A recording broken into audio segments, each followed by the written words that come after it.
What's up, Dunwoody? Welcome back to the podcast all about Dunwoody, Georgia. My name is Matt Weber. Show is brought to you by Dr. Brett Friedman with Village Orthodontics, who is a friend of Craig's here. But I've kind of just gotten to know you recently. Your son joined the soccer team and at Rush Union. How are you enjoying that so far? We're loving it. It's awesome Yeah. to watch him play and meet some of the dads and moms and really become a part of the community. Yeah, it's cool. I've got some of my best friends from soccer. And Coop is a nice addition to the team too. So that's always Well, good. thank you. And Dr. Brett was my daughter's first soccer coach ever years and years ago at the JCC. Oh, So, really? Is that why yeah, she's not in it anymore? yeah, No, that's just why she kidding. got out. Now, somehow she found horses and loves riding more than kicking a ball around. Yeah, you talk about that all the time. Where is it that she rides? Is it Sandy She Spring? rides, yeah, Go With It Farm over Yeah, in Huntcliffe. yeah. You talk about that a lot, whether it's good or bad. Yeah, it's either we're at the barn with horses or at the soccer fields with Coop. There you go. There you go. All right, so you're on today to talk about the way of the kitten, and it's a self-defense course that I guess let's let you tell it, but something you kind of done on the side for a long time, right?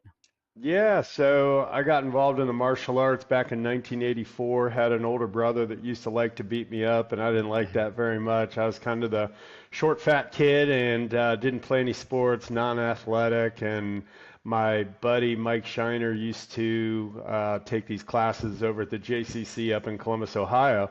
And so he asked me to come, and I went, and man, I just loved it. Yeah. And so to date, I was the worst student my instructor had ever seen, but I really enjoyed it. I started going once a week, twice a week. Next thing you know, I'm going 6 days a week. And in 1987, got Student of the Year. So I went from worst to best in 3 years and have been doing it ever since. Yeah. So you worked off all the fat, learned a little Yeah. self-defense for your brother. I, yeah. The last time we ever scrapped, he decided he didn't want to mess with me. But probably the first 4 years I was involved in the martial arts, he still beat me up because the things I was learning, I wasn't willing to do to my brother. Like I'm Right. not going to punch my brother in the throat, I'm not going to kick him in the groin or gouge his eyes out or anything like that. So Yeah. it's hard to defend yourself and not hurt the other person. It's easier to defend yourself when you're willing to hurt them. So, Yeah. I mean, yeah, that's when you should be defending yourself, 100%. That It's when makes sense. there's no other acceptable alternative Yeah. is when it's time to fight. All right. So where did the way of the kitten come from? What is the way of the kitten? Where did that name come from? I love the name. So, so I'll preface it with now I have a 90-pound German Shepherd and a 70-pound Mudapoo. But back in college, I had a little dog named Mr. T, and he was a Shih Tzu, had a white T on his forehead.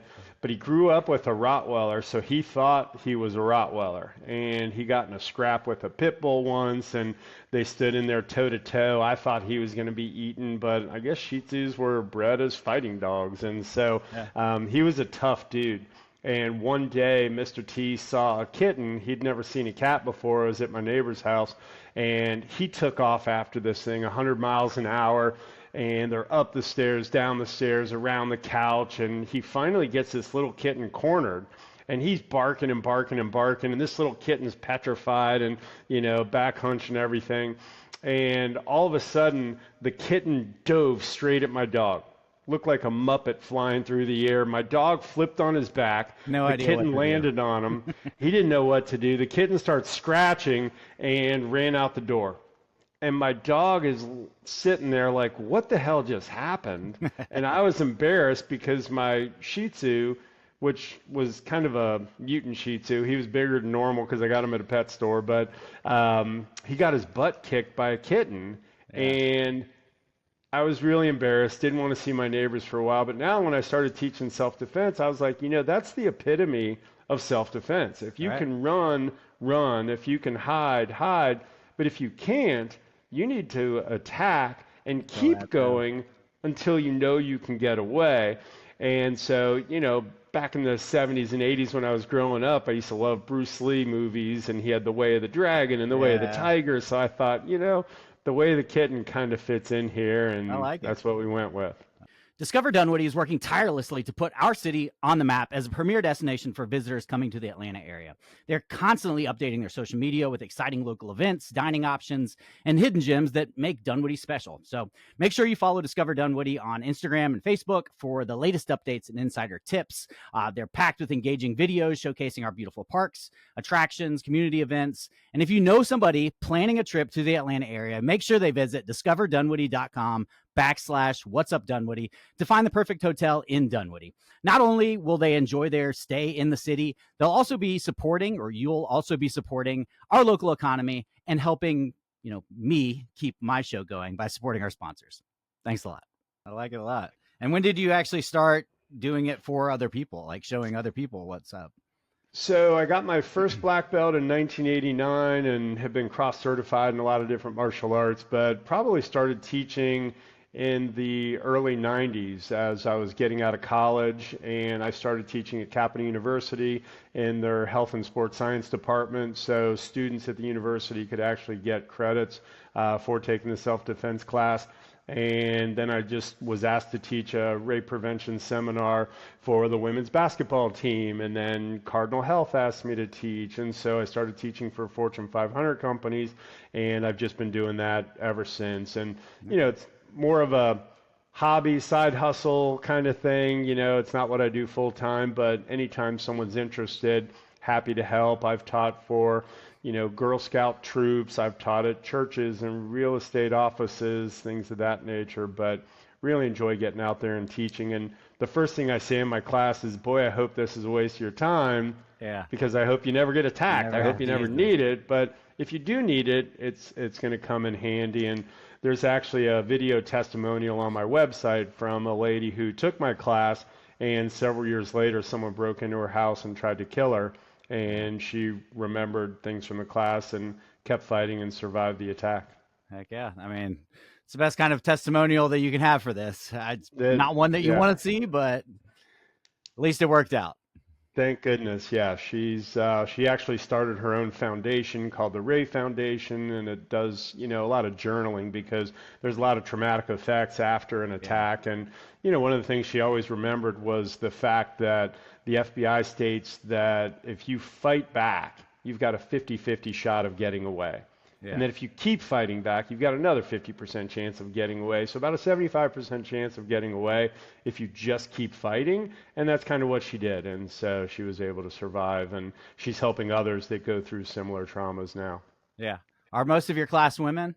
Most of the ones you do? Most of the time they are. Yeah, but guys get attacked too. So, yeah. we... I wouldn't be embarrassed. I need a little bit of training probably.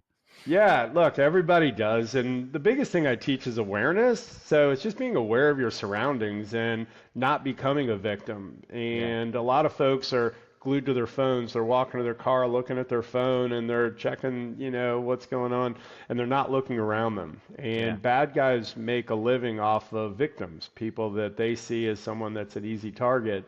And you don't want to be that person. When a lion is out hunting, which gazelle does he pick? The old one, the slow one, the sick one, the one that's going to be easy. He doesn't pick the leader of the herd, right? He could take that person, that animal out, right? But at the end of the day, he goes after the easy prey. Same thing with criminals. They're looking for the easy prey, and you don't want to be that. There's nothing fancy about it. Knee strikes, elbows, we do a lot of throwing techniques, and it's just something that requires big motor skills. You don't need to be an athlete to be able to utilize the system. The things that I would do today, God forbid, if I ever get attacked, are the same things that I teach in my courses. So it's not like there's advanced ninja techniques that I know that I'm not teaching. It's simple, effective, easy to use. It's close quarter combat. Most people are not going to be in fights where they're standing toe-to-toe with someone. It's going to be someone reaches out and grabs you. They grab you from behind or something similar to that. And so you're going to need something that's very effective. Yeah. So you've talked about like the mental preparedness. Like where do you go? I mean, let's talk about it. Like where do you go straight in? Somebody comes up behind you. I know it's tough to probably teach on a podcast like this, but Yeah, you can't do that. I mean, it's a lot of situational awareness. So hopefully they're not going to be able to sneak up behind you there you because go. your awareness is going to let you know that they're there. It's not paranoid. There's a book called The Gift of Fear.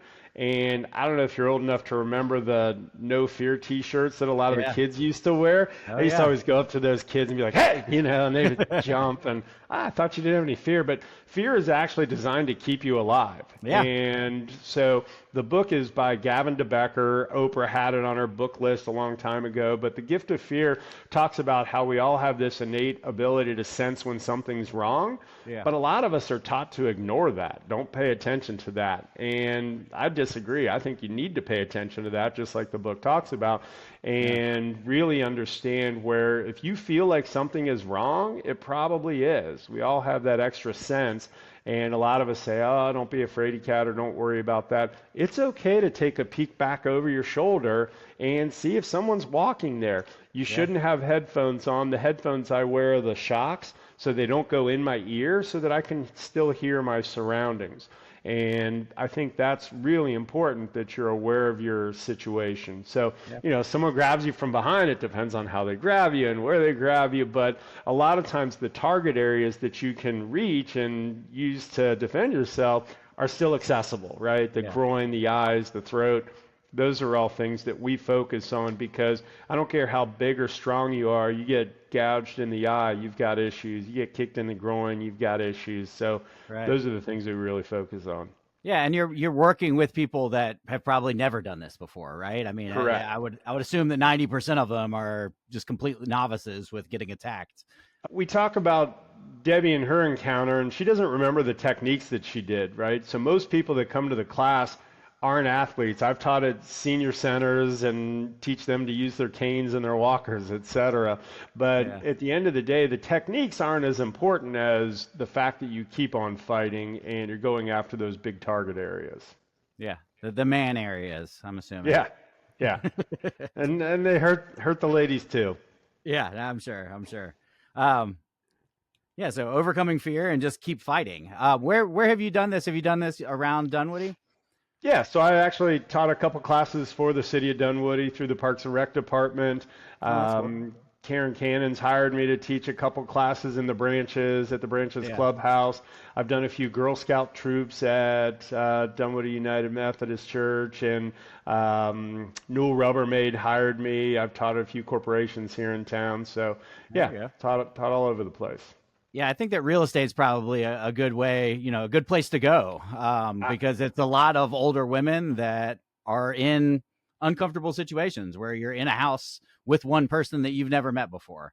It And it I would you hear not be a horror stories realtor. all the time. Yeah, I would not be a realtor without taking some sort of a self-defense course because yeah, that's your Right. job is to meet random people that you've never met before, meet them in a facility or building that you're not very familiar with, and so Yep.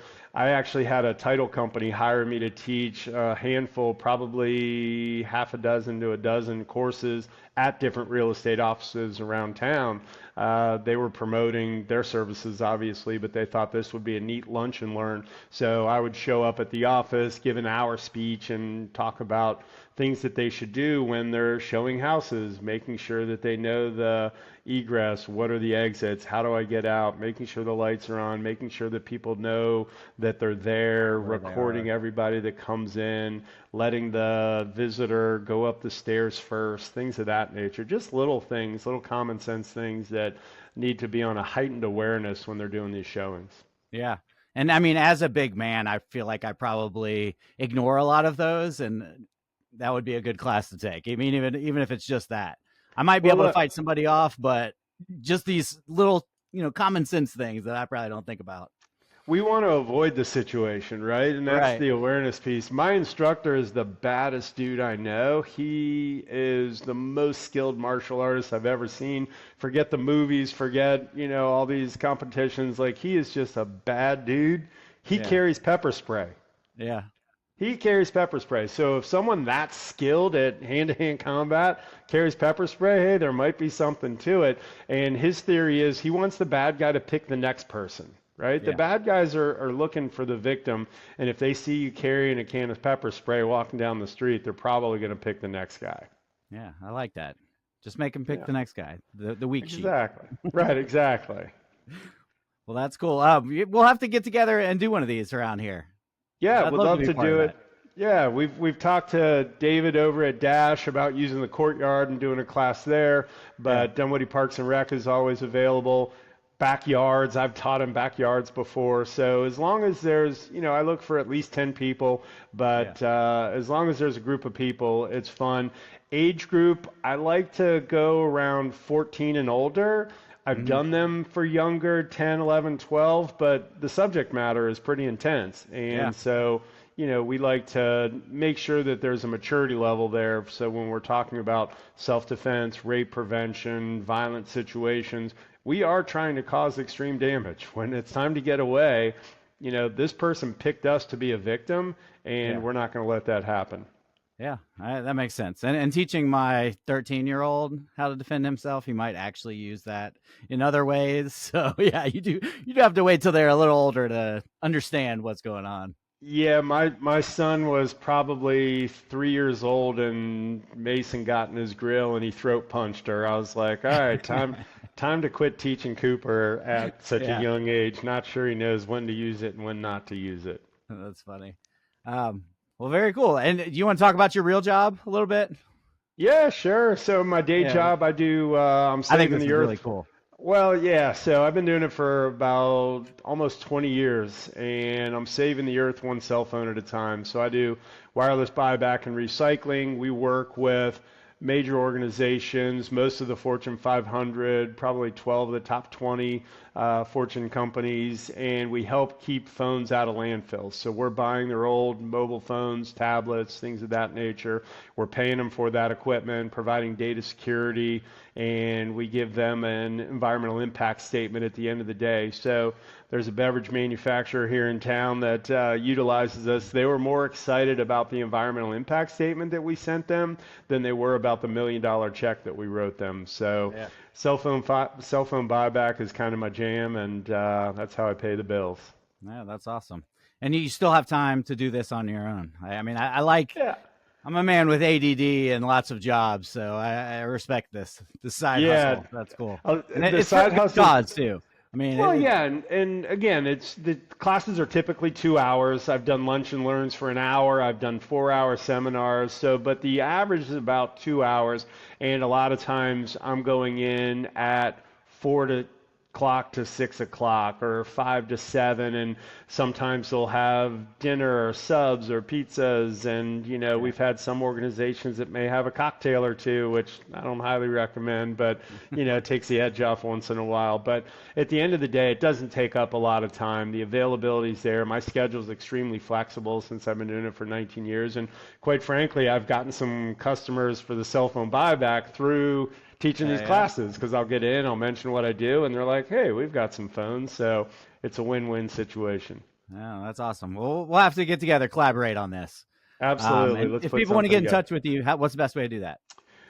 They can either email me, Craig at thewayofthekitten.com, or they can send me a text, and my number is 404-884-3480. And happy to help anyone out and put together a program. And while there is a fee typically for the program, a lot of corporations pay for it, I do have scholarships available. So I never want someone to not take the class because they can't afford it. This is not what I do for a living. I've taught for free before. Like I'll teach nurses for free, teachers for free. Like Yeah. those people don't need to pay me to come in and teach a class. So happy to help where I can. Solid. It's good man. Good man. Well, thanks for coming on, Craig. It's good getting Hey, to know you recently. And yeah, if you've got questions about this or you want to schedule with Craig, hit him up. thanks for having me.